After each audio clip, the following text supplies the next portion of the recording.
വട്ടുണ്ടോ സത്യം? തിയേറ്ററുകാരെ വരെ വേണ്ടാന്ന് പറഞ്ഞു എനിക്ക് തോന്നണം. അതെ, ആരും തിയേറ്റർ തന്നില്ല. ആ മലയാളത്തിലേക്ക് പതുക്കെ പതുക്കെ അപ്പൊ നമ്മുടെ ഐഡന്റിറ്റി മാറും. അല്ലെങ്കിൽ ഒരു സിനിമ ഡിമാൻഡ് ചെയ്യാണ്, ഡിസ്ട്രിബ്യൂട്ടർ ഡിമാൻഡ് ചെയ്യാണ്, എനിക്ക് ഇത്രയും വേണം, ഷെയർ ഇത്ര. അല്ല, എന്തിനാണ് ഇവിടെ അസോസിയേഷൻ? എന്തിനാ? ഒരു മലയാളം പടമാണ് റിലീസ് ചെയ്തിരിക്കുന്നത്, എന്തുകൊണ്ട്? ഹൈദരാലി തന്നെ വാലിഡിറ്റി ചെയ്താൽ മതി, കിട്ടും. പപ്പടം അടുക്കി വെക്കുന്ന പോലെ ഒരാഴ്ചയിൽ 10 പടം വരും, ഒരുമിച്ചൊരു വരവാണ്. മോശമായ സമയത്ത് 7ഉം 10ഉം സിനിമകൾ കൊണ്ട് റിലീസ് ചെയ്താൽ എങ്ങനെയാണ് അതിൽ തിയേറ്ററിലേക്ക് ആള് വരിക? നമ്മൾ തിയേറ്ററുകളിൽ വിളിക്കുമ്പോൾ അവർ പറയുന്ന എന്ത് ചെയ്യാനാ, അവര് വന്ന് ഇങ്ങനെ പറയുകയാണ്, നമുക്കത് ഇല്ലാതെ നിലനിൽപ്പില്ല. എനിക്ക് കിട്ടുന്നുണ്ട്. ഞാൻ പറഞ്ഞു ഇത് ഞാനല്ല, ഇതിന്റെ ഫ്യൂച്ചർ കാണുക. ആ സിനിമയും കൂടെ എടുത്തോണ്ട് വന്നാ പോരെ, നല്ല പെർസെന്റേജ് കിട്ടും. തിയേറ്ററിൽ എടുത്ത് മാത്രം ഇരുന്നാൽ മതി. ഒരാഴ്ച പോലും ഓടാത്ത സിനിമ അവരെന്തിനു കാണണം?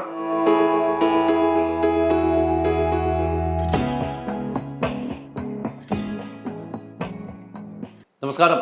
ഞാൻ ഇന്നലെ ഒരു സിനിമ കണ്ടു, കൽബ്. നമ്മുടെ കൽബ് എടുത്തുകൊണ്ട് പോയി എന്ന് വേണമെങ്കിൽ പറയാം. അവസാനത്തെ ക്ലൈമാക്സ് ഒക്കെ കണ്ണു നിറയാതെ ഒരാൾക്കും ഇറക്കാൻ കഴിയില്ല.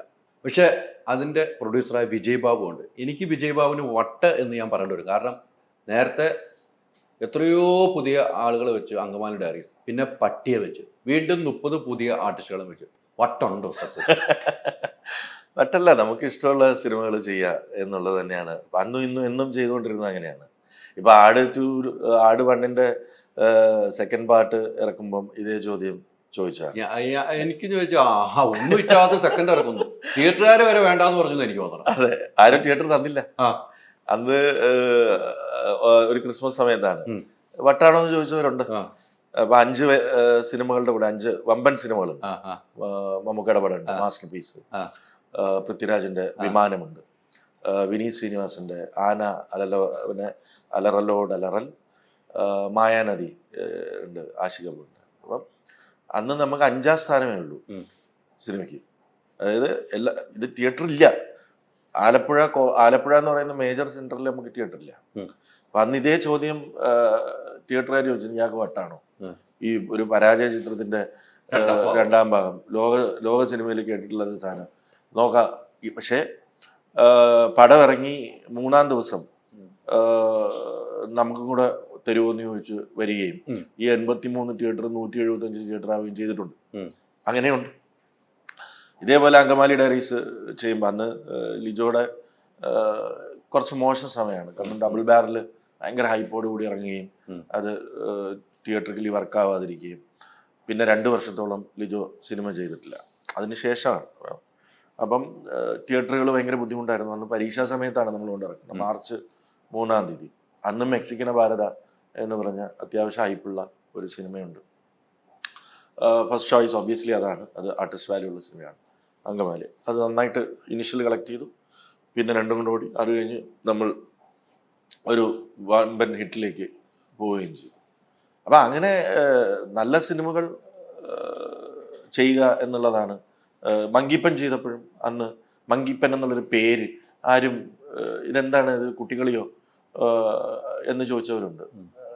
ഇത് ഒരു മെയിൻ സീസണിൽ തന്നെയാണ് അത് ഇറക്കുന്നത്. അങ്ങനെ ഇപ്പം ആട് ചെയ്ത് കഴിഞ്ഞിട്ട് ഇനിയും വലിയ സിനിമകൾ ചെയ്യണം, ഇനി വലിയ ഇത് ചെയ്യണം എന്ന് പറഞ്ഞിട്ട് ഞാൻ ജൂൺ എന്ന് പറഞ്ഞൊരു സിനിമയാണ് ഇറക്കിയത്. അന്ന് രജീഷ ഒരു സിനിമ ആണ് ചെയ്തിരിക്കുന്നത്, ഒരെണ്ണം ഇറങ്ങാനിരിക്കുന്നത്. അപ്പം അന്ന് രജീഷനെ സെൻട്രൽ ക്യാരക്ടറാക്കി ആണ് ജൂൺ എന്ന് പറഞ്ഞ സിനിമ ഇറക്കുന്നത്. അപ്പം സൂഫിയും സുജാതയും ഹോം ചെയ്തപ്പോഴും ആളുകൾ എന്നോട് ചോദിച്ചു, ഇതെന്താണ്? അത്യാവശ്യം ബഡ്ജറ്റിൽ ചെയ്യുന്ന സിനിമയാണ്, ഇന്ദ്രൻ ചേട്ടനെ നായകനാക്കി ചെയ്യുന്ന സിനിമ. അപ്പൊ ഇതൊക്കെ നമ്മൾ കേട്ടിട്ടുള്ളത് തന്നെയാണ്. ഇപ്പൊ കൽബ് കൊണ്ടുവരുമ്പോഴും ഇത് തന്നെയാണ്. വീണ്ടും പുതുമുഖങ്ങൾ ഈ കുത്തൊഴുക്കിന്റെ ഇടയിലേക്ക് എങ്ങനെയാണ് ഇത് പിടിച്ചു നിൽക്കുക അങ്ങനെ ചോദിക്കുന്നുണ്ട്. പക്ഷെ നമ്മളെന്താണോ സിനിമയിൽ വന്നപ്പോൾ ചെയ്യാൻ ആഗ്രഹിച്ചത്, നല്ല കണ്ടന്റ് സിനിമകൾ ഉണ്ടാക്കുക. മലയാളം എന്നും അറിയപ്പെട്ടിരുന്നത് നല്ല കണ്ടന്റ് സിനിമകൾക്കാണ്. ആ കണ്ടന്റ് സിനിമകൾ അതിന് അനുയോജ്യരായി ആയിട്ട് തോന്നുന്ന ആർട്ടിസ്റ്റുകളെ വെച്ചിട്ട് നമ്മൾ ചെയ്ത് കണ്ടന്റിലേക്ക് ഫോക്കസ് ചെയ്ത് നല്ല സിനിമകൾ ചെയ്യുക എന്ന ഉദ്ദേശത്തോടു കൂടി തന്നെയാണ് ഫ്രൈഡേ ഫിലിം ഹൗസ് ആരംഭിക്കുന്നതും. ആ ട്രാക്കിൽ തന്നെയാണ് നമ്മൾ പോയിക്കൊണ്ടിരിക്കുന്നത്. മാറ്റി ചിന്തിക്കണോ എന്നുള്ളത് ആലോചിക്കണം. അല്ല, അങ്ങനെ ആലോചന ഉണ്ടോ? അല്ല, ആലോചന ഇല്ലായെന്നൊന്നുമില്ല. കാരണം പഴയ ഒരു കാലമല്ല. അതായത് കഴിഞ്ഞ കോവിഡിന് ശേഷം റീസ്റ്റാർട്ട് ചെയ്ത മലയാള സിനിമയിൽ കുറേ പ്രശ്നങ്ങളുണ്ട്. കുറേ പ്രശ്നങ്ങൾ ഞങ്ങൾ കുറച്ച് പേര് അഡ്രസ്സ് ചെയ്യുന്നുണ്ടെങ്കിലും ആ പ്രശ്നങ്ങൾ മാറ്റിയില്ലെങ്കിൽ മലയാള സിനിമയുടെ ഐഡന്റിറ്റി എന്തായിരുന്നു? അതായത് നമ്മൾ വർഷങ്ങളായിട്ട്, അതായത് മലയാള സിനിമ ജനിച്ചപ്പോൾ മുതൽ നമ്മൾ എങ്ങനെയാണ് അറിയപ്പെട്ടിരുന്നത്? നല്ല കഥകളുള്ള നല്ല കണ്ടന്റ് സിനിമകൾ. നമ്മൾ ഒരിക്കലും തെലുങ്കിനെയോ തമിഴിനെയോ ഹിന്ദിയോ കോപ്പി ചെയ്തിട്ട് അങ്ങനെ ഒരു തട്ടുപൊളിപ്പൻ സിനിമകളിലേക്ക് പോയിട്ടില്ല. നമ്മൾ പണ്ടൊക്കെ തെലുങ്കും തമിഴും കാണും നമ്മൾ, പക്ഷേ നമ്മൾ കുറേയൊക്കെ കളിയാക്കും. ഇതെന്താണ് അൺഇമാജിനറി ആയിട്ടുള്ള, അതായത് ഓവർ ദ ടോപ്പ് ആയിട്ടുള്ള സാധനങ്ങൾ കാണിക്കുന്നു, നായകൻ വന്ന് 250 പേരെ ഇടിച്ചിടുന്നു, അങ്ങനെ അങ്ങനെയൊക്കെ നമ്മൾ ഫണ്ണാക്കുമെങ്കിലും ചില സിനിമകൾ നമ്മൾ ഇഷ്ടപ്പെട്ടു പോയിക്കൊണ്ടേയിരുന്നു. അതേ സാധനം നമ്മൾ മലയാളത്തിലേക്ക് പതുക്കെ പതുക്കെ അഡാപ്റ്റ് ചെയ്ത് കൊണ്ടുപോയി അവരെ കോപ്പി ചെയ്ത് അതിലേക്ക് പിടിച്ചു നിൽക്കാനായിട്ട് ആ രീതിയിലുള്ള സിനിമകളിലേക്ക് പോകുന്നു എന്നുള്ളൊരു തോന്നൽ വന്നു തുടങ്ങി. അപ്പോൾ നമ്മുടെ ഐഡന്റിറ്റി മാറും. അങ്ങനെയുള്ള സിനിമകൾ വരുമ്പോൾ പ്രേക്ഷകരും അതിനെ അക്സെപ്റ്റ് ചെയ്ത് തുടങ്ങുന്നു. കാരണം കോവിഡ് സമയത്തുണ്ടായ ഒരു exposure to other language films, അത് OTT-യിലൂടെ ആവാം, എങ്ങനെയായാലും ഉണ്ടായ പല സിനിമകളും ഡബ് ചെയ്ത് മലയാളത്തിലേക്ക് വരുന്നു. അതായത് OTT-യുടെ ഒരു ക്രൈറ്റീരിയ ആണ്. അതായത് അവരെടുക്കുമ്പോൾ എല്ലാ ലാംഗ്വേജിൻ്റെയും വമ്പൻ സിനിമകളുടെ അവകാശം എടുക്കുമ്പോൾ തമിഴ്, തെലുങ്ക്, കന്നഡ, ഹിന്ദി ഇതിൻ്റെ എല്ലാം ഡബും കൂടെ അവരെടുത്തു വയ്ക്കുന്നു. അപ്പോൾ ഇവരെന്തായാലും അതിലേക്ക് പൈസ സ്പെൻഡ് ചെയ്യുന്നു. അവർ അതിനെ മലയാള സിനിമയായിട്ട് സെൻസർ ചെയ്യുന്നു. അപ്പോൾ അത് റിലീസ് ചെയ്തേക്കാം, വേറെ ചിലവൊന്നുമില്ല. അപ്പോൾ അത് റിലീസ് ചെയ്തേക്കാം എന്ന് പറഞ്ഞ് ഇവിടെ വരുമ്പോൾ മലയാള സിനിമയ്ക്ക് എപ്പോഴാണ് റിലീസ് ചെയ്യേണ്ടതും കൂടെ നമ്മുടെ ഭാരവാഹികൾ എന്ന് പറയുന്ന ഡിസ്ട്രിബ്യൂഷൻ അല്ലെങ്കിൽ തിയേറ്റർ അസോസിയേഷൻ പറയണം. ഇല്ലെങ്കിൽ മലയാള സിനിമയുടെ ഐഡന്റിറ്റി പോവുകയും മലയാള സിനിമ ഇല്ലാണ്ടാവുകയും ചെയ്യും. അല്ല, ആ ഇല്ലാതാകും എന്ന് പറയുന്നത് നമുക്കിപ്പോൾ അന്യഭാഷാ സിനിമകളിലെ ഒരു വലിയ കുതിപ്പാണ് മലയാള ഇൻഡസ്ട്രിയിൽ കാണുന്നത്. അത് ഡിസ്ട്രിബ്യൂട്ട് ചെയ്യാൻ വലിയ ആളുകൾ വരുന്നു, തിയേറ്ററുകാർ അത് ഏറ്റെടുക്കുന്നു. പക്ഷെ മലയാള സിനിമയ്ക്ക് അത്ര സ്ഥാനം തരുന്നില്ല. തിയേറ്ററുകാർ നോക്കുമ്പോൾ അല്ലെങ്കിൽ ഡിസ്ട്രിബ്യൂട്ടർ നോക്കുമ്പോൾ അവർക്ക് ഈ ശതമാനത്തിൽ കൂടുതൽ കിട്ടുന്നു. 55% ഉണ്ട്, 60% ഉണ്ട്. മലയാള സിനിമയ്ക്ക് കൃത്യമായിട്ട് ഒരു എമൗണ്ട് ഉണ്ട്. അല്ലെങ്കിൽ ഒരു സിനിമ ഡിമാൻഡ് ചെയ്യാണ്, ഡിസ്ട്രിബ്യൂട്ടർ ഡിമാൻഡ് ചെയ്യാണ്, എനിക്ക് ഇത്രയും വേണം, ഷെയർ ഇത്ര. എന്തിനാണ് ഇവിടെ അസോസിയേഷൻ? എന്തിനാ ഇതൊക്കെ കൺട്രോൾ ചെയ്യാനും? നമ്മൾ ആസ് എ പ്രൊഡ്യൂസർ നമ്മൾ ഇവിടെ അന്യഭാഷാ സിനിമകൾ വരണ്ട എന്ന് പറയുന്നില്ല. അന്യഭാഷ, നേരത്തെ ചോദിച്ച ചോദ്യത്തിന്,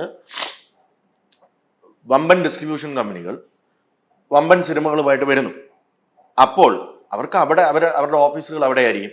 അവർക്ക് അവിടെ നിന്ന് ചിലപ്പോൾ പൊളിറ്റിക്കൽ പ്രഷറോ എന്തെങ്കിലും പ്രഷർ വന്നിട്ട് എന്നാൽ പിന്നെ ഞങ്ങളുടെ സിനിമയും കൂടെ, അതിവിടെ ഡിമാൻഡുള്ള സിനിമ ആവണമെന്നില്ല. അത് ഇവിടെ ഡിമാൻഡുള്ള, ഇപ്പം ഈ അറ്റ് ദിസ് മൂമെന്റ് ഇവിടെ ഡിമാൻഡുള്ള, നമുക്കറിയാം ഏതൊക്കെ ആക്ടേഴ്സിനാണ് ഇവിടെ, അല്ലെങ്കിൽ ഏതൊക്കെ ഡയറക്ടേഴ്സിനാണ് അവരുടെ സിനിമകൾക്ക് ഒരു പ്രത്യേക ഓഡിയൻസ് മലയാളത്തിലുണ്ട്, എന്നും ഉണ്ടായിരുന്നു. ഈ ഒരു ഡിമാൻഡ് കണ്ടുകൊണ്ട് തന്നെ അവിടെ എല്ലാം 25-30 കമേഴ്ഷ്യൽ ആർട്ടിസ്റ്റ് ഉള്ള ഇൻഡസ്ട്രിയാണ്. തെലുങ്കായാലും തമിഴായാലും കന്നഡ ആണെങ്കിലും ഹിന്ദി ആണെങ്കിലും അല്ലേ. അപ്പം അവിടെയൊക്കെ ഈ ചില ആർട്ടിസ്റ്റുകളുടെ ഡിമാൻഡ് കാണുകയും അവരെ പാൻ സൗത്ത് ആർട്ടിസ്റ്റായിട്ട് കൊണ്ടുവരാൻ ഉള്ള ഒരു പ്രയത്നത്തിന്റെ ഭാഗമായിട്ട് എല്ലാ ആർട്ടിസ്റ്റുകളുടെ സിനിമകളും ഈ വമ്പൻ ഡിസ്ട്രിബ്യൂഷൻ കമ്പനികൾ ഞങ്ങളുടെയും കൂടെ എന്ന് പറയുമ്പോൾ അവർക്ക് പല പ്രഷർസ് ഉണ്ടാവാം. ചിലപ്പോൾ ഒരു മന്ത്രിയോ ആരെങ്കിലും ഒക്കെ ഒന്ന് വിളിച്ചു പറഞ്ഞിട്ടുണ്ടാവും അവിടെ നിന്ന്, അല്ലേ? ബിക്കോസ് അവിടെ എല്ലാം ഇന്റർലിങ്ക്ഡ് ആണല്ലോ, സിനിമയും പൊളിറ്റിക്സും എല്ലാം ഇന്റർലിങ്ക്ഡ് ആണ്. അപ്പോൾ 1, 2, 10 പടങ്ങൾ ഇവിടെ പൊട്ടിയാലും എന്തായാലും അവരിവിടെ മലയാളത്തിൽ സിനിമ ഡബ് ചെയ്ത് റെഡിയാക്കി വെച്ചിട്ടുണ്ട്. എന്നാൽ പിന്നെ അപ്പോൾ ആ പ്രഷർ ഇവിടെ തിയേറ്ററിലേക്ക് ഇങ്ങനെയുള്ള ഡിസ്ട്രിബ്യൂഷൻ കമ്പനികൾ ഇടും. എന്താ പറയണേ, ഇത് തന്നാലേ അത് തരുള്ളൂ, ഇത് തന്നാൽ അത് തരാം, മറ്റത് തരാം.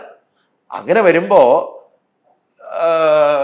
എൻ്റെ ഒരു കാഴ്ചപ്പാടിൽ തിയേറ്ററുകൾ ആ പ്രഷറിലേക്ക് സക്കമെന്റ് ചെയ്യും. ഇവിടെ ഇന്നിപ്പം നമ്മൾ നോക്കൂ, കഴിഞ്ഞ മലയാള സിനിമയുടെ ജനനം തൊട്ടിട്ട് ആദ്യത്തെ ക്രിസ്മസ് ആണ് ഒരു മലയാളം പടം റിലീസ് ചെയ്തത്, അല്ലേ? തീർച്ചയായും 5 മലയാളം പടം ആവറേജ് റിലീസ് കൊണ്ടിരിക്കുന്നതാണ് ക്രിസ്മസ്. ഒരു മലയാളം പടമാണ് റിലീസ് ചെയ്തിരിക്കുന്നത്. എന്തുകൊണ്ട്? ഹൈദരാലി തന്നെ വാലിഡിറ്റി ചെയ്താൽ മതി, കിട്ടും, അല്ലേ? അത്ഭുതമാണ് കേട്ടോ. അത്ഭുതമല്ലേ? പിന്നെ അപ്പൊ ഈ മലയാളം പടങ്ങൾ പ്രൊഡ്യൂസ് ചെയ്ത് റെഡിയായി ഇരിപ്പുണ്ട്. ഇതെല്ലാം കൂടെ എപ്പോ വരും? പപ്പടം അടുക്കി വെക്കുന്ന പോലെ ഒരാഴ്ചയിൽ 10 പടം വരും, ഒരുമിച്ചൊരു വരവാണ്. അതെപ്പോഴാ? ഏറ്റവും പ്രശ്നമുള്ള സമയത്ത്. സീസണുകൾ, നല്ല ടൈമുകൾ, ഹോളിഡേയ്സ്, ഇതെല്ലാം എല്ലാ ഭാഷകളിലും സിനിമകൾ ഇറങ്ങുന്നുണ്ട്. അതെല്ലാം കൂടെ മലയാളത്തിലും പാരലൽ റിലീസ് ആവാൻ തുടങ്ങിയാൽ മലയാള സിനിമ എന്ന് റിലീസ് ചെയ്യണം എന്നും കൂടെ പറയണം. എന്നിട്ട് തിയേറ്ററിൽ ആൾ വരുന്നില്ല, മലയാള സിനിമയ്ക്ക് ആൾ വരുന്നില്ല എന്ന് പറയുന്നതിന് അതിനൊരു ഒരു ഒരു ഒരു കോൺട്രഡിക്ഷൻ ഉണ്ട്. കാരണം വളരെ മോശമായ സമയത്ത് 10ഉം 7ഉം 10ഉം സിനിമകൾ കൊണ്ട് റിലീസ് ചെയ്താൽ എങ്ങനെയാണ് അതിൽ തിയേറ്ററിലേക്ക് ആൾ വരിക? വലിയൊരു ചോദ്യമാണ്, വലിയ പ്രശ്നമാണ്. ഞാൻ ഇന്നലെയും കൂടെ അസോസിയേഷനിൽ ഇത് വിളിച്ച് സംസാരിച്ചു. രേഖാമൂലം തരും വലിയ പ്രശ്നമാണ്, ഞങ്ങൾ അറിഞ്ഞുകൊണ്ടിരിക്കുകയാണ് തന്നെയാണ് പറയണത്. ഞാൻ പറഞ്ഞു, ഞാൻ രേഖാമൂലം തരാം, എനിക്കാരെ പേടിക്കാനാ? നമ്മൾ നല്ല സിനിമകൾ ഉണ്ടാക്കുക എന്നുള്ള ഉദ്ദേശമാണ്. പക്ഷെ distribution, content is king, distribution is kingdom. Okay, നമ്മൾ നല്ല സിനിമകൾ ചെയ്യുന്ന ബാനർ എന്ന്, അല്ലെങ്കിൽ ഒരുപാട് നല്ല സിനിമകൾ കൊടുത്തിട്ടുള്ള ബാനർ എന്നുള്ള ഉള്ളത് കൊണ്ട് എനിക്ക് അത്യാവശ്യം തിയേറ്ററുകൾ കിട്ടുന്നുണ്ട്. പക്ഷെ ഒരുപാട് സുഹൃത്തുക്കൾ, ഒരുപാട് നല്ല സിനിമ ചെയ്യാൻ ആഗ്രഹിക്കുന്നവർ, നല്ലവർ എന്നെ അപ്രോച്ച് ചെയ്യുന്നവരുണ്ട്. ഇതൊന്ന് ഡിസ്ട്രിബ്യൂട്ട് ചെയ്ത് തരുമോ? നടക്കത്തില്ല എന്ന് എനിക്കറിയാം. ഞാൻ ആ സിനിമ പ്രിവ്യൂ കണ്ടിട്ട് നല്ല സിനിമയാണ്, പക്ഷേ എനിക്ക് അത് കഴിയില്ല. ഒരു നല്ല സമയത്ത് I can do justice to you. Because പണ്ടായിരുന്നുവെങ്കിൽ നമ്മൾ വിളിച്ച് നല്ല സിനിമയാണ്, നമുക്ക് ചെയ്യാം, ഡിസ്ട്രിബ്യൂട്ട് ചെയ്യാം എന്ന് പറയുമ്പോ തിയേറ്റർ. പക്ഷെ എവിടെ, എങ്ങനെ? പക്ഷെ ഇത് എന്തുകൊണ്ടാണ് ഈ സംഘടനകൾ ഒറ്റക്കെട്ടായിട്ട് നിൽക്കുന്നില്ല? സംഘടനകൾ ഇതെല്ലാം ഒറ്റക്കെട്ടെന്നുള്ളതല്ല. ഇത് ആരെങ്കിലും ഒരു തീരുമാനം എടുക്കണം.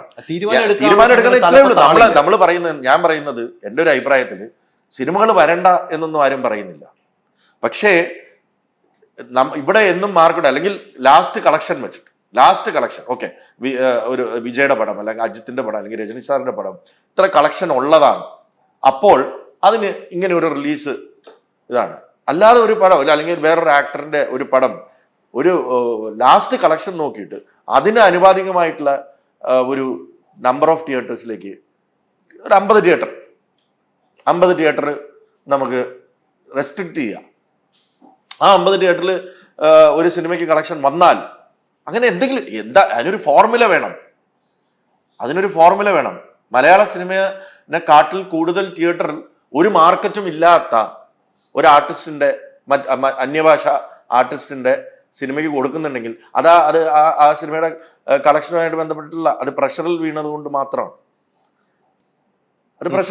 മാത്രമാണ്. അങ്ങനെയാണ് എനിക്ക് റിപ്പോർട്ട്സ് കിട്ടുന്നത്. നമ്മൾ തിയേറ്ററുകളിൽ വിളിക്കുമ്പോൾ അവർ പറയുന്നത് എന്ത് ചെയ്യാനാ, അവർ വന്ന് ഇങ്ങനെ പറയുകയാണ്, നമുക്കത് ഇല്ലാതെ നിലനിൽപ്പില്ല. ഈ തിയേറ്റർ അസോസിയേഷനും വിതരണക്കാരുടെ അസോസിയേഷനുമായിട്ട് എന്നും തമ്മിത്തല്ലുണ്ട്. ഇല്ല എന്ന് ഞാൻ പറയാം. ഞാൻ പല പ്രശ്നങ്ങളും കൈകാര്യം ചെയ്യാൻ പോയിട്ടുണ്ട്. ഇവർ തമ്മിൽ ഏകീകരണം ഇല്ല എന്ന് തന്നെയാണ് എനിക്ക് തോന്നുന്നത്. കാരണം നിർമ്മാതാക്കൾ സംഘടന ഇതിനകത്ത് സൈലന്റ്. ഇപ്പൊ താങ്കളും നിർമ്മാതാവാണ്, ഡിസ്ട്രിബ്യൂഷൻ ഉണ്ട്, എല്ലാം ഉണ്ട്. ഓക്കെ, ഈ അസോസിയേഷൻ തിയേറ്റർ ഉടമകൾ പറയുന്നത് ഞങ്ങൾക്ക് തമിഴ് സിനിമ വന്നാൽ ഇത്ര പെർസെൻറ്റേജ് കൊടുക്കണമെന്ന് വലിയ വിതരണക്കാർ പറയുന്നു. നമുക്ക് കൊടുക്കാൻ കഴിയില്ല എന്ന് കഴിഞ്ഞ ജനറൽ ബോഡിയിൽ വരെ തീരുമാനം. ഈ ജനുവരി തൊട്ട് പുതിയ മാനദണ്ഡം വരുവാണെന്ന് പറഞ്ഞു. എന്തുകൊണ്ടാണ് ഈ പ്രഷർ ചെയ്യുമ്പോൾ ഈ തിയേറ്റർ ഉടമകൾ ഇതിൽ വീഴുന്നു? അതാ ഞാൻ പറയാം, അതിൽ കളക്ഷൻ ഉള്ള സിനിമകളുണ്ട്. അത് നമ്മൾ ഹിസ്റ്റോറിക്കലായിട്ട് നോക്കിയാൽ അങ്ങനെ കളക്ഷനുള്ള സിനിമകളുണ്ട്. അത് നേരത്തെ പറഞ്ഞു തന്നെയാണ്. അത് വെച്ചിട്ട് ഉള്ള ഒരു ബ്ലാക്ക് മെയിൽ. ഈ സിനിമ എടുത്താൽ അടുത്ത സിനിമ തരുള്ളൂ. ഒരു ഭീഷണിയുടെ സ്വരമുണ്ട്. വമ്പൻ ഡിസ്ട്രിബ്യൂട്ടേഴ്സ് അതിലൊരു ഭീഷണിയുടെ സ്വരം ഉണ്ടാക്കുന്നുണ്ടെന്ന് കൃത്യമായിട്ട് തിയേറ്റർ ഉടമകൾ നമ്മളോട് പറയുന്ന കാര്യമാണ്. ഇപ്പൊ കൽബ് എന്ന് പറയുന്ന സിനിമ നമ്മൾ റിലീസ് ചെയ്യാൻ പോകുമ്പോ നമ്മളെടുത്ത് വി ആർ 10-12 വർഷമായിട്ട് എക്സിസ്റ്റ് ചെയ്യുന്ന ബാനറാണ്. ഇത്രയും സിനിമകൾ റിലീസ് ചെയ്തിട്ടുണ്ട്, നല്ല സിനിമകൾ റിലീസ് ചെയ്തിട്ടുണ്ട്, ബോക്സ് ഓഫീസ് ഹിറ്റ് ആക്കിയിട്ടുണ്ട്. അതുകൊണ്ട് ഇത്രയെങ്കിലും ഇതിപ്പോ ഹൈദരാലി തന്നെ നോക്കൂ. ഇത് കഴിഞ്ഞു കഴിഞ്ഞാൽ ഒബിയസ്ലി ജാൻ 26 വലിയ സിനിമ വരുന്നു. അതിനുശേഷം ഫെബ് 9 എന്ന് പറയുന്ന ഒരു ഡേറ്റിൽ 6-7 സിനിമകൾ ഒരുമിച്ചാണ് റിലീസ് ചെയ്യുന്നത്. എങ്ങനെ കളക്ഷൻ വരും? ഇത് ഈക്വലായിട്ട് സ്പ്ലിറ്റ് ചെയ്യപ്പെട്ടാൽ എല്ലാ സിനിമകളും ഏകദേശം വർക്കായി പോകും. തീർച്ചയായിട്ടും ഇത് തന്നെയാണ് അവസ്ഥ. ഇപ്പൊ നമ്മൾ പറയുന്നു ഈ ആഴ്ച 2 മലയാളം പടം വന്നു. 2 മലയാളം പടം ഉണ്ടെങ്കിലും തിയേറ്റേഴ്സിന്റെ നമ്പേഴ്സ് നോക്കൂ. തമിഴ് സിനിമകൾ, ഒരു കാര്യവുമില്ലാത്ത തമിഴ് സിനിമകൾക്ക് വരെ, അല്ലെങ്കിൽ കന്നഡ പടത്തിന് വരെ, കന്നഡ പടം അതെ അതിന് 70-80 തിയേറ്ററുകൾ കൊടുക്കുകയാണ്. അതെങ്ങനെയാണ്? അല്ലെങ്കിൽ മൾട്ടിപ്ലക്സ് നമ്പർ ഓഫ് ഷോസ് കൂടുതലാണ്. Because pressure is coming from top. കേരളത്തിൽ അവർക്ക് അവരുടെ മാർക്കറ്റിൽ കളക്ഷൻ, അല്ലെങ്കിൽ അടുത്ത ആഴ്ച റിലീസ് ചെയ്യും, അതിന്റെ ഹിറ്റ് റേഷ്യോ നോക്കിയിട്ട് റിലീസ് ചെയ്യും. ഇപ്പൊ രേഖാമൂലം കംപ്ലൈന്റ് ചെയ്യാമെന്ന് പറഞ്ഞല്ലോ. രേഖാമൂലം കംപ്ലൈന്റ് കൊടുത്തോ? കംപ്ലൈന്റ് അല്ല, നമ്മൾ പറഞ്ഞിരുന്നു. ഇത് കംപ്ലൈന്റ് ആയിട്ടല്ല, ഞാൻ കണ്ട ഒരു ഒബ്സർവേഷൻ ആണ്. കംപ്ലൈന്റ് കൊടുക്കാൻ എനിക്ക് തിയേറ്റർ എനിക്ക് കിട്ടുന്നുണ്ട്. ഞാൻ പറഞ്ഞു ഇത് ഞാൻ എന്റെ ഇതിന്റെ ഫ്യൂച്ചർ കാണുകയാണ്. നമ്മള് എനിക്ക് കംപ്ലൈന്റ് കൊടുക്കേണ്ട ഒരു ആവശ്യമില്ല. പക്ഷെ നമ്മൾ നോക്കിക്കാണുമ്പോൾ ഇതൊരു വലിയ ഞാൻ എപ്പോഴും ഞാൻ അതിന്റെ ഒരു ഫ്യൂച്ചർ മുമ്പ് പറയുന്നതാണ്. ഇതിങ്ങനെ OTT വന്നപ്പോൾ ഞാൻ പറഞ്ഞാണ് ഇതിങ്ങനെ ആണ് സംഭവിക്കാൻ പോകുന്നത്. ഇപ്പൊ ഞാൻ പറയുന്നു ഇതിങ്ങനെയാണ് പോകുന്നതെങ്കിൽ ഇതൊരു തുടക്കമല്ല, ഇതൊരു മിഡ് പോയിന്റ് ആണ്. ഇത് ഭയങ്കര ഡ്രാസ്റ്റിക് ആയിട്ടുള്ള ഒരു സിറ്റുവേഷനിലേക്ക് പോകും. ഞാൻ പറഞ്ഞില്ലേ, നേരത്തെ പറഞ്ഞ പോലെ എല്ലാ സീസണും, നല്ല സീസൺ എന്ന് പറഞ്ഞാൽ ഇന്ത്യയിൽ ഒട്ടുക്കും ഒന്ന് തന്നെയാണ്, എക്സെപ്റ്റ് ഓണം ഒഴിച്ചുള്ള ബാക്കി എല്ലാ ഫെസ്റ്റിവൽസും ഓൾ ഇന്ത്യ ആണ് അല്ലേ? ഇവിടെ വിഷു ഉള്ളപ്പോൾ പൊങ്കലുണ്ട് തമിഴ്നാട്ടില്, അപ്പൊ അവിടെയും വമ്പൻ ചിത്രങ്ങൾ വരുന്നുണ്ട്. ദീപാവലി എന്ന് പറയുന്ന എല്ലായിടത്തും ഒരേ സമയമാണ്. ആ സമയത്ത് പൊങ്കൽ ചിത്രമായിരിക്കും ഇവിടെ എടുത്തു. അപ്പൊ അങ്ങനെയുള്ള അങ്ങനെ ഒരു ഇത് വരുമ്പോ ഈ സിനിമകളെല്ലാം മലയാളത്തിലേക്ക് മൊഴിമാറ്റി മലയാളത്തിൽ സെൻസർ ചെയ്ത് തിയേറ്ററുകൾ റിലീസ് ഇങ്ങനെ വന്നു കഴിഞ്ഞാൽ പിന്നെ എന്തിനാണ് ഇവിടെ മലയാള സിനിമ? എല്ലാം പാൻ സൗത്ത് സിനിമകൾ പോലെ. ഇവിടുത്തെ നടന്മാരെല്ലാം എല്ലാവരും കുറെ നടന്മാര് പാൻ സൗത്ത് സിനിമകളിൽ അഭിനയിക്കുന്നുമുണ്ട്. ഇതെല്ലാം അവരുടെ പേരുകൾ വെച്ചിട്ടാണ് ഇവിടെ മാർക്കറ്റ് ചെയ്യുന്നത്. അപ്പൊ അത് ഈ ബാനറുകളിലെല്ലാം ഇവിടുത്തെ ടോപ്പ് ആക്ടേഴ്സ് ഇൻവോൾവ് ആണ്, ഡയറക്ടേഴ്സ് ഇൻവോൾവ് ആണ്, ഏത് ഡിസ്ട്രിബ്യൂഷൻ ഇതിലെല്ലാം. അപ്പം ഇത് നമ്മൾ ആരെങ്കിലും ഒരു സംഘടന ഇതിനൊരു തീരുമാനം എടുത്തില്ലെങ്കിൽ നമ്മൾക്ക് ഇപ്പൊ എന്നെ പോലെ ഒരാൾ എന്താ ചിന്തിക്കുക, എന്തിന് ഇവിടെ സിനിമ എടുക്കണം? അവിടെ പോയി ഒരു റിസ്കും ഇല്ലല്ലോ. സിനിമകൾ എടുത്തോണ്ട് വരാം, ഇവിടെ റിലീസ് ചെയ്യാം, സമാധാനമുണ്ട്. എന്തിനീ സ്ക്രിപ്റ്റിലിരുന്ന് ഇത് വെയിലത്ത് ഇറങ്ങി നടന്ന് സിനിമ പ്രൊഡ്യൂസ് ചെയ്ത് ഒരു കാര്യമില്ല. അവരെന്തായാലും ചെയ്യുന്നുണ്ടല്ലോ, ഇവിടുത്തെ ആക്ടേഴ്സ് അവിടെ അഭിനയിക്കുന്നുണ്ട്. ആ സിനിമയും കൂടെ എടുത്തോണ്ട് വന്നാൽ പോരെ? നല്ല പെർസെന്റേജ് കിട്ടും. തിയേറ്റർ എടുത്ത് മാത്രം ഇരുന്നാൽ മതി അല്ലേ? അതാ നല്ലത്. നമ്മളെല്ലാം ചിന്തിക്കും. മാറ്റി ചിന്തിക്കുന്നോ ചോദിച്ചില്ലേ? മാറ്റി ചിന്തിക്കണം. അല്ലെങ്കിൽ അതുമായിട്ട് കോമ്പീറ്റ് ചെയ്യുന്ന സിനിമകൾ എടുക്കാം. പക്ഷെ അങ്ങനെ ഇപ്പൊ ഈ പറഞ്ഞ പോലെ നമുക്ക് സ്വസ്ഥമായിട്ട് പൈസയ്ക്ക് വേണ്ടി മാത്രമാണ് അത് ചെയ്താൽ മതി. ഞങ്ങളെ പോലെ ഒരു കലാകാരന് കഴിയില്ല. അല്ല, നമ്മൾ ചിന്തിക്കുന്നത് എന്താണ്? നമ്മൾ വ്യത്യസ്തമായ സിനിമകൾ എടുക്കണം. മലയാളം എന്നും അറിയപ്പെട്ടിരുന്നത് അങ്ങനെയാണ് അല്ലേ? അത് മാറും എന്നുള്ളതാണ് ഞാൻ പറയുന്നത്. ഒരുപാട് പ്രൊഡ്യൂസേഴ്സ് എനിക്കറിയാവുന്നത് എല്ലാവരും മാറ്റി ചിന്തിക്കുക. ഡയറക്ടേഴ്സ് നല്ല ക്രിയേറ്റീവ് ഡിഫറെന്റ് സിനിമകൾ കൊണ്ടുവരാൻ കേപ്പബിലിറ്റി ഉണ്ടെന്ന് ഞാൻ വിശ്വസിക്കുന്ന യങ് ഡയറക്ടേഴ്സ് പോലും പറയാം, ചേട്ടാ അതൊന്നും ഇനി വർക്കാവില്ല, നമുക്കൊരു ബിഗ് ബഡ്ജറ്റ് സിനിമ ചെയ്യാം, എല്ലാവരും അതിനുവേണ്ടി കാത്തിരിക്കുക, ഫൈറ്റ് നോർമൽ എങ്ങനെയായിരുന്നോ തെലുങ്കും തമിഴും മുമ്പ്, അതായത് നമുക്ക് അവരുമായിട്ടുള്ള ഇപ്പോഴത്തെ ബഡ്ജറ്റിൽ ഒരിക്കലും കോമ്പീറ്റ് ചെയ്യാൻ പറ്റില്ല. പക്ഷെ അവര് 10 വർഷം മുമ്പ് എന്തായിരുന്നു അതാണ് നമ്മളിപ്പോ ചിന്തിച്ചു തുടങ്ങിയിരിക്കുന്നത്. നേരത്തെ നമ്മൾ 10 വർഷം മുമ്പ് ഇറക്കിയ സിനിമകൾ 10 വർഷത്തിന് ശേഷം അന്യഭാഷയിൽ റീമേക്ക് ചെയ്ത് സൂപ്പർ ഹിറ്റ് ആയിട്ടുണ്ട്. കാലത്തിന് ഇപ്പം റാംജി റാവു സ്പീക്കിംഗ് എന്ന് പറയുന്ന സിനിമ 10 വർഷത്തിന് ശേഷം ഹിന്ദി ചെയ്തപ്പോഴും സൂപ്പർ ഹിറ്റാ. അങ്ങനെ ഉള്ള ഒരു ഭാഷയാണ് മലയാളം. നമ്മൾ നമ്മുടെ ഹ്യൂമറസ് സിനിമകൾ അല്ലെ, കോമഡി സിനിമകൾ, നല്ല ത്രില്ലേഴ്സ്, ഇതൊക്കെ എത്രയോ വർഷങ്ങൾക്ക് ശേഷം എത്രയോ ഭാഷകളിൽ റീമേക്ക് ചെയ്യപ്പെട്ട് അവിടെ ഇട്ടുണ്ട്. ഇപ്പൊ നേരെ തിരിയാണ്. അവര് 10 വർഷം മുമ്പ് എന്തായിരുന്നോ ഫൈറ്റ്, ഡാൻസ്, പാട്ട്, അങ്ങനെയുള്ള കുറെ സാധനങ്ങൾ നമ്മൾ അതിനോട് മത്സരിക്കുകയാണ്. അത് വെച്ചിട്ട് ഇതങ്ങനെയാണ് ഇനി സംഭവിക്കാൻ പോണേ. നല്ല സിനിമകൾക്ക് തിയേറ്ററുകൾ കിട്ടാണ്ടാവും, നല്ല സിനിമകൾ ഇല്ലാണ്ടാവും, കണ്ടന്റ് സിനിമകൾ ഇല്ലാണ്ടാവും.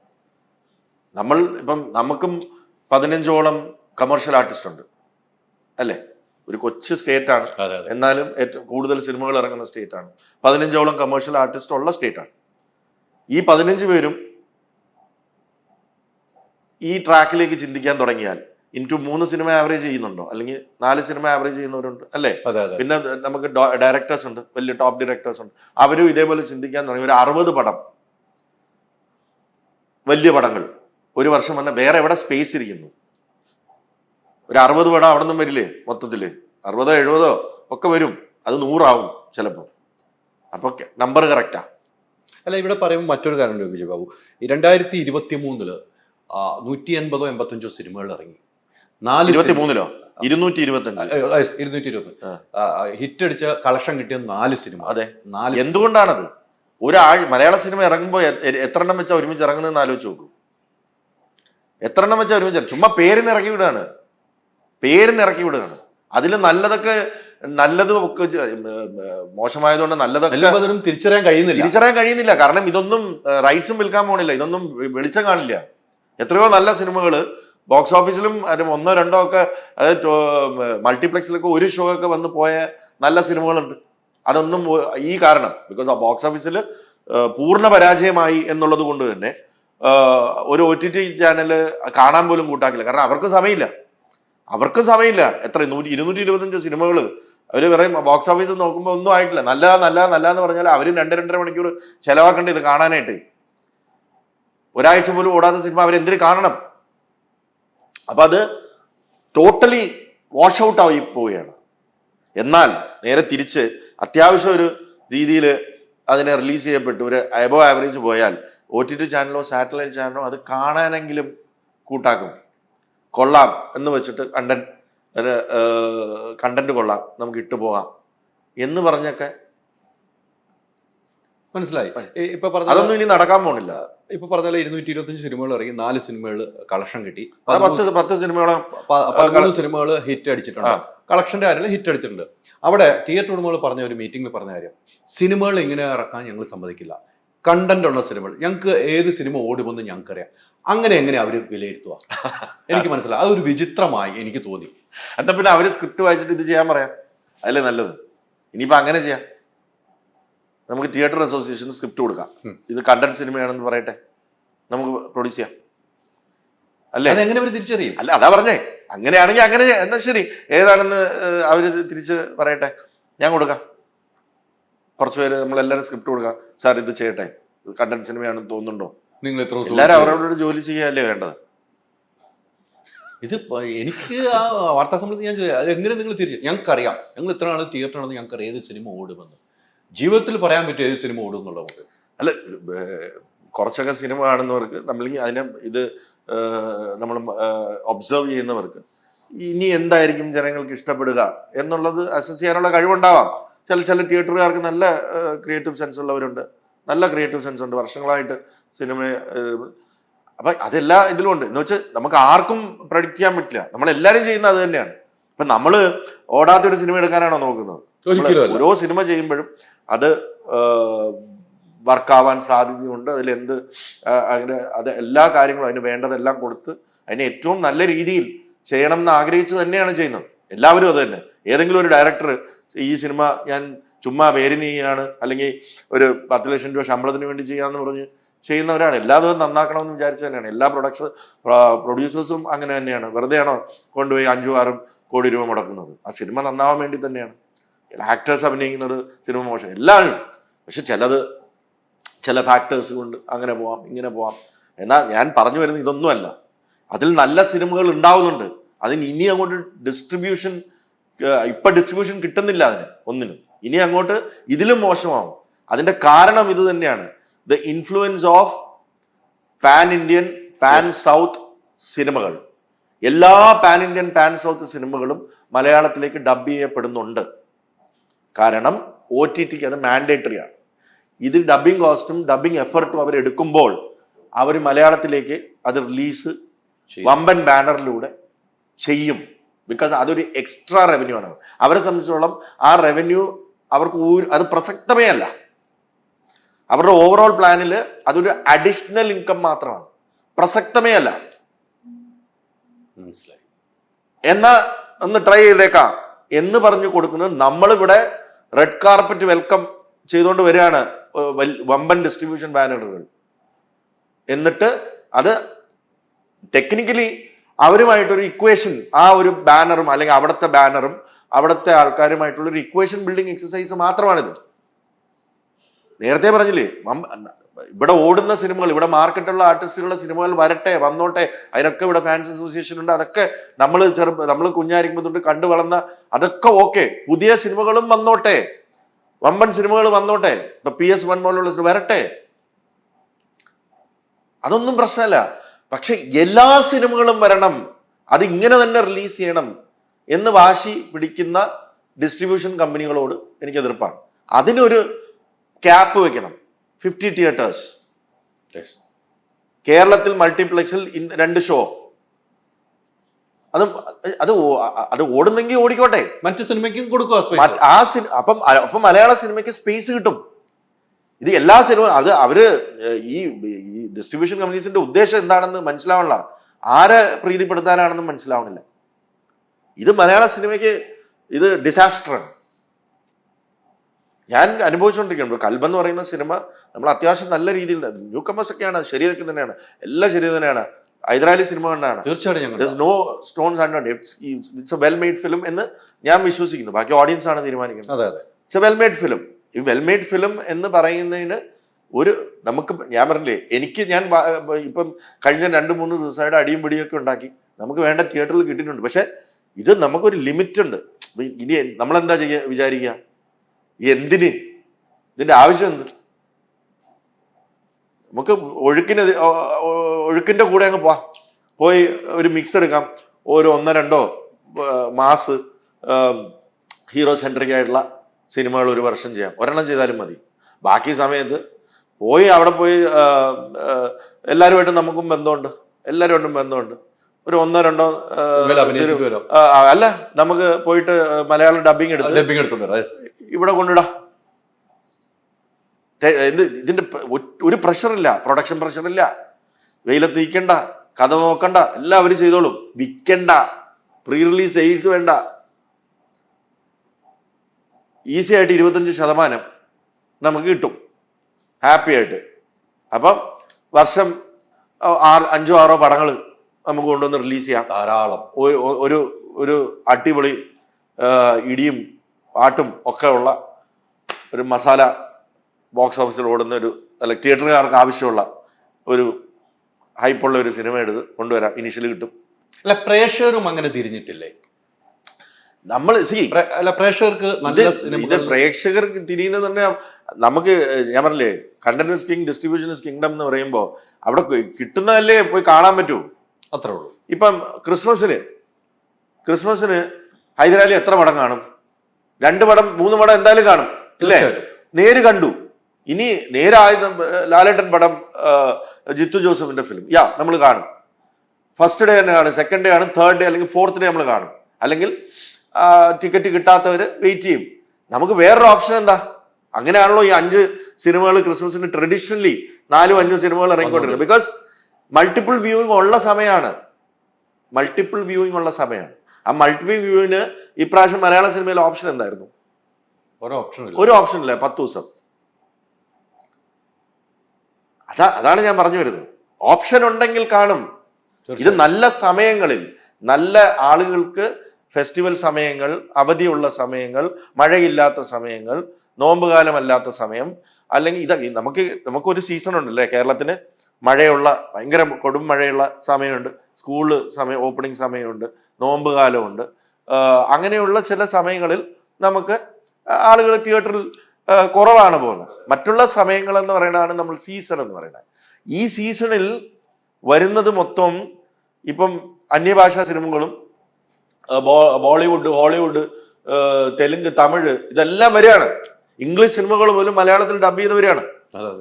ഇപ്പൊ ഞാൻ വാലാട്ടി ഇറങ്ങിയ സമയത്ത് ഓപ്പൺ ഐവറും ബാബിക്കും മാസ് റിലീസാണ്, ഒരു സംശയമില്ല, നല്ല സിനിമകളാണ്. ഒരു സംശയമില്ല നല്ല സിനിമകളാണ്. പക്ഷേ ഒരു മൾട്ടിപ്ലക്സിലെ എല്ലാ ഷോയും ഓപ്പൺഹൈമറിനും ബാബിക്കുമാണ്. എത്ര 16-18 ഷോ ചെയ്തോളൂ. ഓപ്പൺഹൈമർ കാണേണ്ടവർ ഇന്ന് തന്നെ കാണാനല്ല, അവർ കാണും. അത് നിങ്ങൾ 10 ഷോ ഇത് റെസ്ട്രിക്റ്റ് ചെയ്യും, ഒരു 4 ഷോ മലയാള സിനിമയ്ക്ക് കൊടുക്കും. ഈ റെസ്ട്രിക്ഷൻ അല്ലെങ്കിൽ ഈ ഒരു ക്യാപ്പ് വന്നില്ലെങ്കിൽ കുഴപ്പമാണെന്നാണ് ഞാൻ പറയുന്നത്. തീർച്ചയായിട്ടും ഈ ക്യാപ്പ് ഈ അന്യഭാഷാ സിനിമകൾക്ക്, മലയാളത്തിൽ ഡബ് ചെയ്ത് വരുന്ന സിനിമകൾക്ക് ഒരു ക്യാപ്പ് വെക്കൂ സീസണിൽ. മലയാള സിനിമയ്ക്ക് ഒരു ഒരു ഒരു ഒരു ഒരു ക്യാപ്പ് വെച്ചിട്ട് ഇത്ര പെർസെൻറ്റേജ് മലയാള സിനിമയ്ക്ക് നിങ്ങൾക്ക് ഒരു ദിവസം ഇത്ര ഷോ ഉണ്ടെങ്കിൽ ആ ഷോയുടെ 50% മലയാള സിനിമ ആയിരിക്കണം എന്ന് മൾട്ടിപ്ലക്സിന് ക്യാപ്പ് വെക്കാൻ ഈ അസോസിയേഷൻ പറ്റില്ലേ? തീർച്ചയായിട്ടും സാധിക്കും. ഈ മറ്റൊരു ഈ ഫെസ്റ്റിവൽ കന്നഡ ഇൻഡസ്ട്രി മുമ്പ് ഡബിംഗ് സിനിമകൾ വരാൻ പാടില്ലായിരുന്നു. അങ്ങനെയാണ് കന്നഡ ഇൻഡസ്ട്രി രക്ഷപ്പെട്ടത്. കന്നഡ ഡബ് ചെയ്തിട്ട് ചാനലുകൾക്ക് ഞാൻ ചാനലിൽ ഇരുന്നപ്പോൾ പറഞ്ഞ ചാനലുകളിൽ കന്നഡ ചാനലുകളിൽ കന്നഡ സിനിമ മാത്രമേ ഓടാൻ പാടുള്ളൂ, ഡബ് സിനിമകൾ വരാൻ പാടില്ല എന്നുള്ള റൂൾ ഉണ്ടായിരുന്നു. അല്ലെങ്കിൽ കന്നഡ സിനിമ രക്ഷപ്പെടില്ലായിരുന്നു. ഇപ്പോഴാണ് അവർ അത് അലോ ചെയ്ത് തുടങ്ങിയത്. നമ്മൾ മലയാള സിനിമ നശിക്കണ്ട എന്നുണ്ടെങ്കിൽ എന്തെങ്കിലും, എനിക്കറിയത്തില്ല, ഞാൻ അസോസിയേഷന്റെ എക്സിക്യൂട്ടീവിലോ അങ്ങനെയുള്ള ഇതിലൊന്നും ഇല്ലാത്ത ആളാണ്. അപ്പൊ അവിടെ സീനിയർ ആയിട്ടുള്ള നല്ല എക്സ്പീരിയൻസ് ഉള്ള കഴിവുള്ള പ്രൊഡ്യൂസേഴ്സും ഡിസ്ട്രിബ്യൂട്ടേഴ്സും ഒക്കെയാണ് അതിന്റെ ഹെൽമിൽ ഇരിക്കുന്നത്. ഞാൻ വിളിച്ച് പറയും. അപ്പൊ അതിനുള്ള തീരുമാനം എടുക്കണം എന്നാണ് പ്രൊഡ്യൂസർ അസോസിയേഷൻ മെമ്പറായ ഒരു പ്രൊഡ്യൂസർ എന്നുള്ള രീതിയിൽ എൻ്റെ അഭിപ്രായം. ഈ പറഞ്ഞ പോലെ ഫെസ്റ്റിവൽ സീസണിൽ ഇപ്പം നേരെ ക്രിസ്മസ് നടക്കുന്ന സിനിമയാണ്. മറ്റൊരു പ്രധാന ഫെസ്റ്റിവൽ സീസണിൽ നമ്മുടെ മെയിൻ താരങ്ങളുടെ സിനിമ ഇറങ്ങിയാൽ അതോടൊപ്പം സിനിമ റിലീസ് ചെയ്യാൻ മടിക്കുന്ന പ്രൊഡ്യൂസർമാരും ഉണ്ട്. എങ്ങനെ? ഇപ്പം മമ്മൂക്കാടെ ലാലേട്ടന് സിനിമ ഇറങ്ങും, വലിയ സിനിമകളാണെന്ന് വെക്കുക, വലിയ സിനിമകളാണ്. ആ സമയത്ത് ചെറിയ സിനിമകൾ, നമുക്ക് കണ്ടന്റ് ഉള്ള സിനിമകൾ അത് റിലീസ് ചെയ്യാൻ മടിക്കുന്ന പ്രൊഡ്യൂസർമാരില്ല. ഇല്ല, നമ്മൾ എപ്പോഴും അങ്ങനെ ബാലൻസ് ചെയ്താണ് നടക്കുന്നത്. നമ്പർ ഓഫ് തിയേറ്റേഴ്സിന്റെ ഡിഫറൻസ് മാത്രമേ ഉണ്ടാവാറായിരുന്നുള്ളൂ. ഞാൻ നേരത്തെ പറഞ്ഞില്ലേ, ഞാൻ ഇപ്പം നമ്മള് ആടിറക്കിയ സമയത്ത് മമ്മൂക്കാടെ പടം ഉണ്ടല്ലോ, അതിന് 200 തിയേറ്റർ പോകും. ആ കാലം മാറി. അല്ല, അങ്ങനെയാണ് അത് മിക്സ് ചെയ്ത്. നമുക്ക് ആ ചെറിയ സിനിമകൾക്ക് കൊച്ചു തിയേറ്ററുകൾ കുറച്ച് നമ്പർ ഓഫ് ഷോസ് മതി. അപ്പൊ അത് നല്ലതാണെങ്കിൽ, അപ്പൊ മൾട്ടിപ്പിൾ വ്യൂയിങ് വരുമ്പോൾ മമ്മൂക്കാടെ പടവും ലാലേട്ടന്റെ പടവും വലിയ പടങ്ങളൊക്കെ കണ്ടു കഴിഞ്ഞു, ഇതിന് നല്ല അഭിപ്രായം ഉണ്ടല്ലോ, ഇതും കൂടെ കണ്ടേക്കാം എന്നാ അതും കൂടെ കാണാം. പണ്ടൊക്കെ അങ്ങനെയാണ്. അതിപ്പോ ഇല്ല എന്നാണ് പറഞ്ഞു വരുന്നത്. ബിക്കോസ് അന്യഭാഷാ സിനിമകൾക്ക് കൊടുക്കുകയാണ്. അവിടെ ഈ മലയാളത്തിലും അന്യഭാഷാ സിനിമയ്ക്ക് ആ ചെറിയ സിനിമകൾക്ക് തീരെ സ്പേസ് ഇല്ല എന്നാണ് പറയുന്നത്. There is no space. അത് നല്ല സിനിമകളായിരിക്കും. അപ്പൊ നമ്മള് ആ ചെറിയ സിനിമകൾക്ക് പറയുന്നത്, ഞങ്ങൾക്ക് ഇത് മെർസിഡീസ് വേണമെന്നല്ല പറയണേ, ഒരു മാരുതി കാറെങ്കിലും ഒന്ന് ഓടിപ്പോക്കോട്ടെ, പെട്രോൾ ഞങ്ങൾ അടിച്ചോളാം. അതാണ് സിറ്റുവേഷൻ. അതിനി ഉണ്ടാവില്ല എന്നാണ് പറഞ്ഞു വരുന്നത്. കൽബ് ഞാൻ ഇന്നലെ കണ്ടു. കൽബിലേക്ക് ഒന്ന് തിരിച്ചു. കൽബ് ഇന്നലെ കണ്ടു. എനിക്ക് ഭയങ്കരമായിട്ട് ഫീൽ ചെയ്ത ഒരു സിനിമയാണ്. നമ്മൾ പണ്ട് മണിയറ സിനിമയൊക്കെ എനിക്ക് ഓർമ്മ വന്നു. യത്തീം എന്ന് പറഞ്ഞ സിനിമയാണ്. ഒരു മുസ്ലിം സബ്ജക്റ്റിലൂടെ പോയി അതിൻ്റെ ആദ്യ അവസാനം, ഞാൻ ഉള്ളത് ഓപ്പണായിട്ട് പറഞ്ഞു, എനിക്ക് ആദ്യമേ ആ സിനിമയിൽ അങ്ങനെ ഒന്നും ഇൻവോൾവ് ആകാൻ കഴിഞ്ഞില്ല. പിന്നീട് ആ സിനിമയിൽ ഞാൻ ശരിക്കും അലിഞ്ഞു ചേർന്ന ഒരു പ്രേക്ഷകൻ, ആങ്കറല്ല, ഒരു പ്രേക്ഷകൻ എന്ന നിലയിലേക്ക് പോയി. അത്തരം ഒരു സബ്ജക്റ്റ് കേട്ടപ്പോൾ വിജയ് ബാബു ഇത് എടുക്കാം, നേരത്തെ സാജിദ് ഇത് വർഷങ്ങളായി കൊണ്ടുവരുന്ന വലിയ താരങ്ങളൊക്കെ ചെയ്യാൻ, ഞാൻ ഈ സബ്ജക്റ്റ് മൊത്തം കേട്ട ഒരാളാണ് അന്നുകൊണ്ട്. എങ്ങനെയാണ് വിജയ് ബാബു ഈ സിനിമയിലേക്ക് ഇൻവോൾവ് ആവുന്നത്? അല്ല, കൽബ്, ഞാൻ ഇപ്പം പ്രണയം എന്ന് പറയുന്നത്, ഞാൻ ഒരു ഇൻറ്റൻസ് പ്രണയം എന്ന് വെച്ചാൽ മലയാളികൾ എല്ലാ തരത്തിലുള്ള ജോണേഴ്സും പല ലാംഗ്വേജുകളും, കൊറിയൻ സിനിമകളും ഫ്രഞ്ച് സിനിമകളും അറബിക് സിനിമകളും വരെ കാണുന്ന ഒരു പ്രേക്ഷകനാണ്. ഈ പ്രണയം എന്ന് പറയുന്ന, ഇൻറ്റൻസ് പ്രണയം എന്ന് പറയുന്ന ജോണർ ഞാൻ ഇതുവരെ ടച്ച് ചെയ്യാതെ ഇരുന്നതിൻ്റെ കാരണം, ഈ കമ്പാരിസൺ വളരെ ഈസി ആയിട്ടുള്ള ഒരു ജോണറാണ്. ഇപ്പം ഹൊറർ അല്ലെങ്കിൽ ആക്ഷൻ, ഇത് മലയാളത്തിൽ എടുക്കുമ്പോൾ നമുക്ക് കോമ്പീറ്റ് ചെയ്യേണ്ടത് അന്യഭാഷകളോടാണ്. അപ്പം ഈ കൊറിയൻ സിനിമകളിലൊക്കെ ഭയങ്കര ഡിഫറെൻ്റ് ആയിട്ടുള്ള പ്രണയകഥകൾ വരും. ഹോളിവുഡിൽ വരും. ഹിന്ദിയിൽ പ്രണയം എന്ന് പറയുന്ന ജോണർ, ബിക്കോസ് പ്രണയം എപ്പോഴും റിച്ചായിട്ട് ഷൂട്ട് ചെയ്യേണ്ട, കളർഫുള്ളാണ്. അപ്പൊ അങ്ങനെ ഒരു ജോണറാണ്. അപ്പം പക്ഷെ ഞാൻ പ്രണയം ടച്ച് ചെയ്തിട്ടുണ്ട്. മങ്കിപ്പനിൽ പ്രണയമുണ്ട്, സ്കൂളിൽ പ്രണയമുണ്ട്, ജൂണിൽ പ്രണയമുണ്ട്, ഹോം, എല്ലാത്തിലും ഒരു പ്രണയം ടച്ച് ചെയ്ത് പോരാണ്. സൂഫി മുസ്ലിം പ്രണയമുണ്ട്. പക്ഷെ ഇത് ഇന്റൻസ് ആയിട്ടുള്ള ഒരു പ്രണയം എന്ന് പറയുന്ന സബ്ജക്റ്റ് സാജിദ് 2016 തൊട്ട് ഇത് കൺസീവ് ചെയ്തെങ്കിലും അന്ന് വേറെ ചില എൻ്റെ സുഹൃത്തുക്കൾ തന്നെയാണ് പ്രൊഡ്യൂസ് ചെയ്യാനിരുന്നത്. ഈ കഥ ഇങ്ങനെ 7 തലങ്ങളിലുള്ളതാണെന്നൊക്കെ കേട്ടിട്ടുണ്ട്. സാഹിത്യത്തിന് എനിക്കറിയാം, എല്ലാ കാര്യങ്ങളും ഡിസ്കസ് ചെയ്യണം. അങ്ങനെ പോയി കുറേ പ്രശ്നങ്ങളിലൂടെ ഇത് കടന്നു പോവുകയും, ഞാൻ കഥ ഫുള്ളായിട്ട് സ്ക്രിപ്റ്റ് ഒന്നും കേട്ടിട്ടില്ല. കാരണം വേറെ ആൾക്കാരാണ് പ്രൊഡ്യൂസർ. പാട്ട് കേട്ടിട്ടുണ്ട്. ആ പാട്ട് കേട്ടിട്ട് ഞാൻ സാഹിത്യം നോക്കിയിട്ടുണ്ട്, ഇത് എന്തുകൊണ്ട് എൻ്റെ അടുത്ത് വന്നില്ല എന്നുള്ള രീതിയിൽ. അത് വിജയമായി, അത് അങ്ങനെ സാഹിത്യ സോറി. ഇതൊക്കെ കടന്നു പോയെങ്കിൽ സാഹിത്യ ഇതിൻ്റെ വർക്കിനെ കുറിച്ചൊന്നും ഞാൻ അതിന് കൂടുതലൊന്നും ചോദിച്ചിട്ടില്ല. ഈ കഴിഞ്ഞ വർഷം ആണ് സാജിദ് വന്നിട്ട് കുറച്ച് പ്രശ്നങ്ങളുണ്ടായി. അതായത് 5 വർഷം മുമ്പ് കൺസീവ് ചെയ്ത സ്ക്രിപ്റ്റിൽ അത് നമ്മൾ കാലം മാറുമ്പോൾ അതിനനുസരിച്ചുള്ള അഡാപ്റ്റേഷൻസ്, അതിനനുസരിച്ചുള്ള ഇംപ്രവൈസേഷൻസ് വരുമ്പോൾ വരുന്ന കുറേ സജഷൻസ്, ആ സജഷൻസിൽ കുറേ അഭിപ്രായ വ്യത്യാസങ്ങൾ വന്ന് അതിങ്ങനെ സ്റ്റക്കായി നിൽക്കുകയാണ്. എനിക്കത് എങ്ങോട്ട് കൊണ്ടുപോകണമെന്ന് അറിയില്ല. കാരണം ഇനി അത് ഇരുന്ന് പോയാൽ അതിൻ്റെ സമയം കഴിഞ്ഞു പോകും. അങ്ങനെ നിൽക്കുന്ന ഒരു സമയത്ത് ഞാൻ എന്താ ചെയ്യേണ്ടതെന്ന് പറഞ്ഞു. ബിക്കോസ് അന്ന് ഷെയ്നായിരുന്നു. അത് കഴിഞ്ഞ് ഷെയ്ൻ്റെ എല്ലാം കഴിഞ്ഞ് പ്രശ്നങ്ങളെല്ലാം കഴിഞ്ഞ് കോവിഡ് കഴിഞ്ഞപ്പം ഷെയ്ൻ്റെ കമ്മിറ്റ്മെന്റ്സ് വേറെ കുറേ ഉണ്ടായിരുന്നു. ഇതിൽ എപ്പോഴും സ്ക്രിപ്റ്റ് ഇംപ്രൂവൈസേഷൻ. അപ്പോൾ ഷെയ്ൻ പിന്നെ ചെയ്യണമെങ്കിൽ അത്രയും വെയിറ്റ് ചെയ്താൽ, അങ്ങനെ ഒരു സിറ്റുവേഷനിൽ സ്റ്റക്കായി നിൽക്കുമ്പോഴാണ് എൻ്റെ അടുത്ത് വരുന്നത്. അപ്പം എത്രയും വേഗം ഇത് ചെയ്യണം. ഫൈനാൻഷ്യലി ഓൾസോ കുറേ ഇൻവെസ്റ്റ് ചെയ്തു. ഞാനപ്പം സ്ക്രിപ്റ്റ് കേൾക്കാമെന്ന് പറഞ്ഞു. അങ്ങനെ ഞാൻ സാജിദിൻ്റെ ഓഫീസിൽ വരുന്നു, സ്ക്രിപ്റ്റ് കേൾക്കുന്നു. സ്ക്രിപ്റ്റ് കേട്ടിട്ട് ഇത് ചുറ്റും നോക്കുമ്പോൾ ഈ 5 വർഷത്തെ വർക്കാണ് ഞാൻ കാണുന്നത്. ഒരു 10,000-2000 പോസ്റ്റുകൾ ഇങ്ങനെ ഒട്ടിച്ചു വെച്ചിട്ട് ഇത് എങ്ങനെയായിരിക്കണം ഈ ഫ്രെയിമിങ്. അപ്പൊ നമുക്കിങ്ങനെ ഒന്ന് തലേന്ന് ഇങ്ങനെ തിരിച്ചാൽ തന്നെ നമുക്ക് സിനിമയുടെ ഒരു വിഷ്വൽ കിട്ടുകയാണ്. അത്രമാത്രം ഇത് വർക്ക് ചെയ്ത് വെച്ചിരിക്കണമെന്നല്ല. അങ്ങനെ ഞാൻ എപ്പോഴും അതാണ് മോണിറ്റർ ചെയ്യുന്നത്. ഒരു ഡയറക്ടർ എത്രമാത്രം അതിൽ വർക്ക് ചെയ്തിട്ടുണ്ട് എന്നുള്ളത് നമ്മൾ മോണിറ്റർ ചെയ്യുന്നത്. അത് സാജിദിന്റെ കൽബ്. ആലപ്പുഴയിൽ ജനിച്ച സാജിദ് ആലപ്പുഴയുടെ കഥ പറയുന്നു. ഞാൻ അങ്കമാലി ഡയറീസിന്റെ ഇത് സമയത്തും അങ്കമാലി ചാലക്കുടി ജനിച്ച ലിജോയും അങ്കമാലി ജനിച്ച ചെമ്പനും കൂടെ അവിടുത്തെ കഥ പറയുമ്പോൾ അതെപ്പോഴും അവരുടെ ബെസ്റ്റ് ആയിരിക്കും എന്ന് ചിന്തിക്കുന്ന, അതേപോലെ സാജിദ് ആലപ്പുഴയുടെ കഥ പറയുമ്പോൾ സാജിദിന്റെ ഓർമ്മകളിലൂടെയുള്ള ആലപ്പുഴ അത് സാജിദിന്റെ ബെസ്റ്റ് ആയിരിക്കും എന്നുള്ള ഒരു ഗട്ട് ഫീലും ഇത്രയും വർക്ക് ചെയ്ത് വെച്ചിരിക്കുന്നത്. നല്ലൊരു സ്ക്രിപ്റ്റ്, ഇന്റൻസ് പ്രണയമാണ്, പക്ഷെ ഡിഫറെന്റ് ആണ്. നമ്മളൊരു പ്രണയ കഥയല്ല ഇവിടെ പറയുന്നത്. നമ്മൾ പറയുന്നത് പ്രണയത്തിന്റെ 7 തലങ്ങൾ 2 ക്യാരക്ടേഴ്സിലൂടെ, അല്ലെങ്കിൽ ആലപ്പുഴയുടെ ബാക്ക്ഡ്രോപ്പിൽ 2 ക്യാരക്ടേഴ്സിലൂടെ പ്രണയത്തിന്റെ സൂഫി പുരാണങ്ങളിലുള്ള 7 തലങ്ങളാണ്. അതൊരു കഥയിലുപരി ആ തലങ്ങളിലെ നമ്മൾ ഇവരിലൂടെ ഇനാക്ട് ചെയ്യപ്പെടുന്നു എന്നുള്ളതാണ് കൽബിന്റെ പ്രത്യേകത. അവിടെ ഒരു ഡിഫറൻസ് ഉണ്ടെന്ന് എനിക്ക് തോന്നുന്നു. അങ്ങനെ ഒരു സിനിമ ഉണ്ടായിട്ടില്ല, ഞാൻ കണ്ടിട്ടില്ല. ഇനി ഉണ്ടോ എന്നുള്ളത് റിലീസ് ശേഷം നമുക്ക് അഭിപ്രായങ്ങൾ വരുമ്പം കമ്പാരിസൺസ് വരാം. അപ്പം ആ തലങ്ങൾ ഡിസ്കസ് ചെയ്യുന്ന ഒരു സിനിമ ഡിഫറെൻ്റ് ആണെന്ന് തോന്നി. പക്ഷെ അതിൻ്റെ നല്ല കളർഫുൾ ആണ്, ഭയങ്കര റിച്ചായിട്ട് ഷൂട്ട് ചെയ്യേണ്ട സാധനമാണ്. അപ്പം സിനിമയിലേക്ക് ഇൻവെസ്റ്റ് ചെയ്യാം. പിന്നെ ആക്ടേഴ്സിന് വേണ്ടി വെയിറ്റ് ചെയ്താൽ വീണ്ടും ഒരു വർഷം വരും. പിന്നെ അതാരാണോ വരുന്നത് അതിനനുസരിച്ച് വീണ്ടും സ്ക്രിപ്റ്റ് അഡാപ്റ്റ് ചെയ്യപ്പെടുമ്പോൾ അവരുടെ മാനേഴ്സിനനുസരിച്ച്. അപ്പം നമുക്ക് സാജിദ് എന്താണോ എഴുതിയിരിക്കുന്നത് അതിന് ആപ്റ്റ് ആയിട്ടുള്ള കഥാപാത്രങ്ങൾ വെച്ചിട്ട് ഇമ്മീഡിയറ്റ് ആയിട്ട് ന്യൂ കമേഴ്സിന് വെച്ച് പോവാം എന്ന് സാഹിദിനോട് ചോദിക്കും. സാഹിദ് എഗ്രി ചെയ്യും. ആ സമയത്ത് ഞാൻ എൻ്റെ ഒരു റോഡ് മാപ്പിൽ കൽബ് ഉണ്ടായിരുന്നില്ല. എൻ്റെ റോഡ് മാപ്പിൽ എനിക്ക് 2 സിനിമകൾ റിലീസ് ചെയ്യാനുണ്ടായിരുന്നു. ബാക്ക്ലോഗ് ഇപ്പോഴും പെൻഡിങ് ഉണ്ട്. കോവിഡ് സമയത്ത് തൊട്ടുള്ള ബാക്ക്ലോഗ് പെൻഡിങ് ഉണ്ട്. പക്ഷെ സാജിദ് നമ്മുടെ ഒരു സുഹൃത്താണ്, കുറേ വർഷങ്ങളായിട്ട് അറിയാം. 2008 തൊട്ട് അറിയാം. ഈ സിനിമാ ഭ്രാന്തൻ എന്ന് പറയുന്ന സ്ഥാപനം തുടങ്ങുമ്പോൾ തന്നെ എൻ്റെ ഓഫീസിൽ വെച്ചാണ് പറയുമ്പോൾ സാഹിദിന്റെ ഒരു പ്രശ്നം എൻ്റെ ഒരു പ്രശ്നത്തിനെ പോലെ ഞാൻ കാണുകയും അതെനിക്ക് അങ്ങനെ കൽബുണ്ടായി. പക്ഷെ I am very happy to see the output. ഭയങ്കര നല്ല റെസ്പോൺസാണ് കിട്ടിയിരിക്കുന്നത്. പക്ഷെ ഇത്തരം ഒരു സിനിമകൾ നേരത്തെ ഞാൻ ചോദിച്ച ഒട്ടുണ്ടോ എന്ന് ചോദിച്ചതിന് മറുപടി നേരത്തെ പറഞ്ഞു. പട്ടിയെ വെച്ച് സിനിമ എടുക്കുന്നു, പുതുമുഖങ്ങളെ വെച്ച് സിനിമ എടുക്കുന്നു.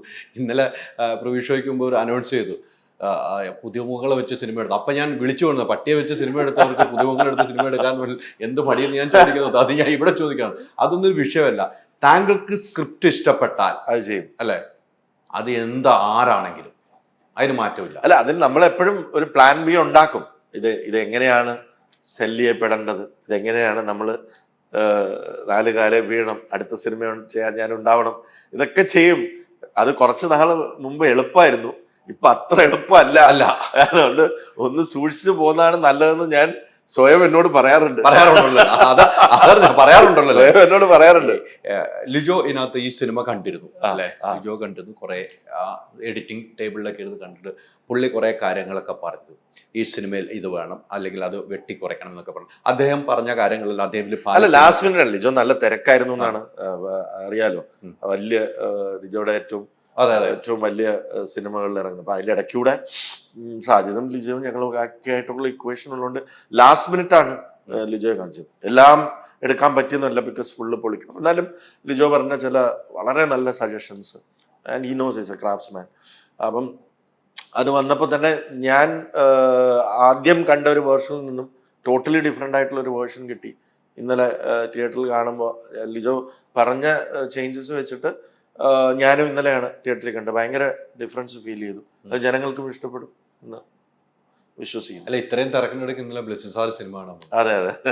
അല്ല, അതാണ് ഞാൻ ബ്ലെസ്സിസാർ സിനിമ വന്നിട്ട് വിജയബാബുമായിട്ടൊന്ന് സംസാരിച്ച ആ സിനിമയെ കുറിച്ചാണ് നിങ്ങൾ സംസാരിക്കുന്നത്. അതെ, പുള്ളി പറഞ്ഞു ഇത് എങ്ങോട്ടാ, ഇത് എവിടെ കൊണ്ട് അവസാനിപ്പിക്കും, ആ ഒരു കൺഫ്യൂഷൻ നമുക്ക് എല്ലാവർക്കും എവിടെ അവസാനിക്കും എന്നുള്ള ഒരു ചോദ്യം ഇങ്ങനെ നിൽക്കുന്നുണ്ടായിരുന്നു. അത് സാറ് വന്നിട്ട് പിന്നെ ഭയങ്കര ഇമോഷണൽ ആയിട്ട് പറഞ്ഞു, is A very close friend. എന്റെ എങ്ങനെയാവും എന്നുള്ള ഒരു പ്രശ്നം നമുക്കെല്ലാം മനസ്സിലായി. ഇത് എങ്ങനെ തീരും, എങ്ങനെ തീർക്കാൻ കഴിയും.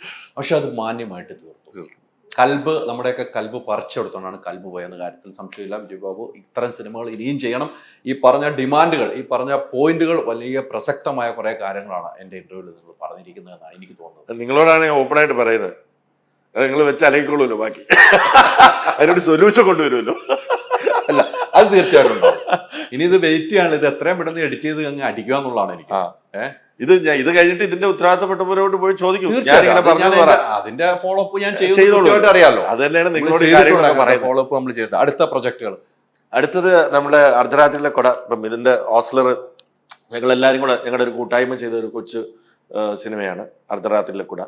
അപ്പൊ അത് ഇപ്പം മിഥുൻ ഓസ്ലർ കഴിഞ്ഞിട്ട്, ഞാൻ കൽബ് കഴിഞ്ഞിട്ട് ഇനി അതിലേക്ക് വന്നിരിക്കണം, അത് റിലീസ് ചെയ്യണം. അതോടെ നമ്മുടെ ഇതെല്ലാം കഴിഞ്ഞു. ഇനി മുമ്പോട്ടുള്ള യാത്രകളിൽ നമ്മൾ തെലുങ്ക് വേണോ, തമിഴ് വേണോ, ഡബ് ചിന്തിച്ചിട്ട് മാസ് വേണോ ചിന്തിച്ചിട്ട് അടുത്ത് തീരുമാനിക്കാം.